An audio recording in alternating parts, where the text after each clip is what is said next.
Hello friends, আজ সন্ধ্যায় একদম ফ্রেশ আর রিফ্রেশ হয়ে গেলাম মাদারসাটের ফ্রেশ মজিটো খেয়ে। ঠান্ডা ঠান্ডা ফ্রেশ আর লেমন টেস্টের সাথে এটা স্রিফের সাথে দারুণ একটা অনুভূতি।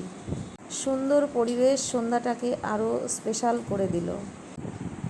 মাদারসাটের এই মজিটোর কুল ফ্রেশ আর রিফ্লেকশন টেস্টের সঙ্গে মনটা ভালো আরও যেন দেওয়ার মতো কী আর বলবো। যার মানে যারা এই মজিটো যারা মজিটো টাইপের ড্রিঙ্ক টাইপের যারা খুব একটু বেশি ভালোবাসো, তারা এই মাদারসাটে এইগুলো খেতে জরুর একবার ট্রাই করো। খুবই সুন্দর আর খুবই নিজেকে একটা সুন্দর হালকা আর খুশি ফিল হয় ওখানে গেলে পরে। তোমরা একবার যারা আসোনি তারা নিশ্চয়ই এসে একবার ট্রাই করে দেখো। যে আমি যেটা বলছি সেটা না, তোমরা একবার এসে ট্রাই করবে, দেখবা খুবই সুন্দর আনন্দ আর খুব ভালো লাগে ওখানে গেলে পারে।